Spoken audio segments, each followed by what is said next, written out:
આપણે શ્રીમદ દેવી ભાગવત પુરાણમાં બતાવેલ દેવી ઉપાસના કઈ રીતે કરવી એ પાઠ સાંભળીશું।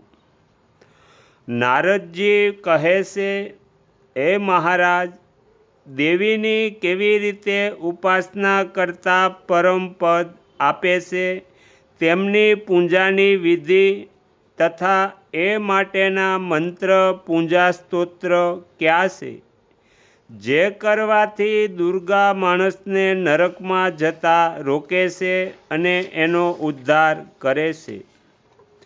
નારદજીના સવાલથી ભગવાન નારાયણ કહે છે, હે દેવર્ષિ, આ અનાદિ સંસારમાં જન્મ લઈને દેવી ભગવતી જગદંબાની ઉપાસના કરે છે। એ ભલે ગમે તેવા સંકટમાં આવી પડ્યો હોય પણ સર્વશક્તિમાન ભગવતી દેવી એની પર કૃપા અચૂક વરસાવે છે અને તેથી જ સૌએ દેવીની ભક્તિ ભાવપૂર્ણ પૂજા અર્ચના કરવી જોઈએ।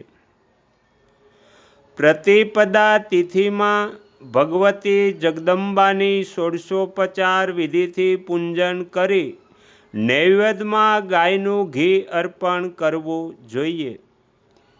ઘીની પ્રસાદી બ્રાહ્મણોને આપવાથી માનવીને કોઈ રોગ થતા નથી।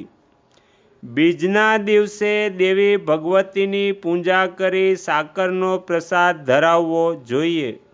તે પ્રસાદી બ્રાહ્મણોને ધરવાથી આયુષ્ય લંબાય છે। ત્રીજના દિવસે ભગવતીને નૈવેદ્યમાં દૂધ અર્પણ કરી તે બ્રાહ્મણને આપવાથી માનવીના દુઃખોનો અંત આવે છે। ચોથા દિવસે માલપુઆ અર્પણ કરી તે બ્રાહ્મણને આપવાથી કોઈ પણ પ્રકારની અડચણ આવતી નથી। પાંચમના દિવસે કેળાનો પ્રસાદ અને એ બ્રાહ્મણને આપવાથી સાધકની બુદ્ધિમાં વધારો થાય છે। છઠ્ઠના દિવસે મધનો પ્રસાદ અને એ મધ બ્રાહ્મણને આપવાથી એના ઉપયોગથી સુંદર રૂપ મળે છે। સાતમે ગોળનો પ્રસાદ દેવીને ધરાવ્યા બાદ એ બ્રાહ્મણને અર્પણ કરવાથી માનવી શોકમુક્ત બને છે। આઠમે નાળિયેરનો પ્રસાદ દેવીને ધરાવી તે બ્રાહ્મણને અર્પણ કરવાથી સાધકને કોઈ પણ પ્રકારનો સંતાપ આવતો નથી। નોમના દિવસે દેવીને ડાંગર અર્પણ કરવાથી માનવી લોક અને પરલોકમાં સુખી રહે છે। દશમના દિવસે કાળા તલ અર્પણ કરી પ્રસાદ કરી બ્રાહ્મણને અર્પણ કરવાથી સાધકને યમલોકનો ભય સતાવતો નથી। અગિયારસે દહીંનો પ્રસાદ ભગવતીને ધરી તે બ્રાહ્મણને અર્પણ કરવાથી ભગવતી રાજી થાય છે। બારસે પૌવાનો ભોગ ધરતા ભગવતી તેને પોતાનું પ્રિય પાત્ર બનાવે છે। તેરસના દિવસે ચણાનો પ્રસાદ ધરવાથી સંતાન મળે છે।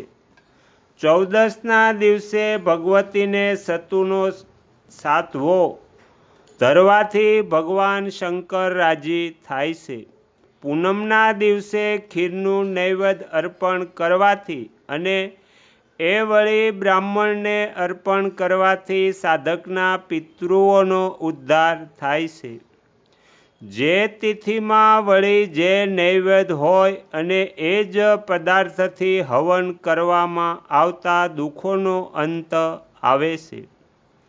હવે આપણે વાર પ્રમાણે જોઈએ તો રવિવારે દૂધપાક, સોમવારે દૂધ, મંગળવારે કેળા, બુધવારે માખણ, ગુરુવારે ખાંડ, શુક્રવારે સાકર અને શનિવારે ગાયનું ઘી પ્રસાદી રૂપે આપવું।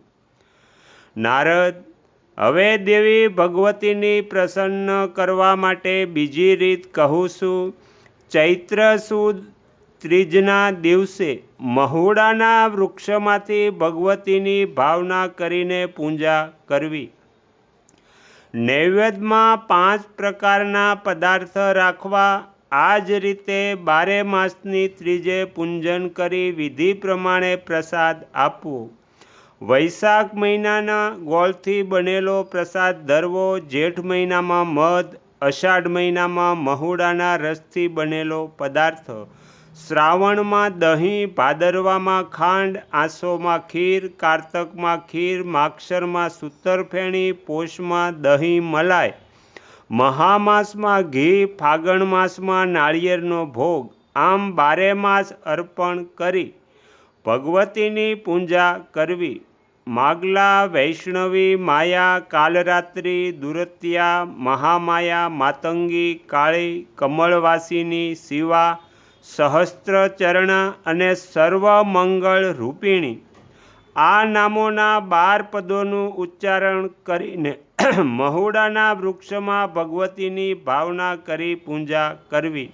કારણ કે મહુડાના વૃક્ષોમાં દેવ દેવેશ્વરીનો વાસ છે. સંપૂર્ણ કામનાઓની સિદ્ધિ માટે વ્રત પૂર્ણાહુતિ એના નિયમ મુજબ કરી સ્તુતિ કરવી જોઈએ.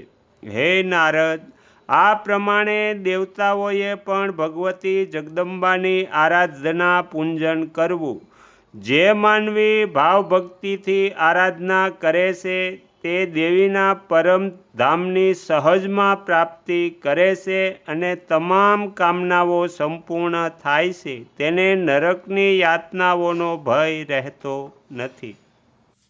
આગળના વિડીયો જોવા માટે આ ચેનલને સબસ્ક્રાઈબ કરો અને જો આ વિડીયો પસંદ આવ્યો હોય તો લાઈક કરો.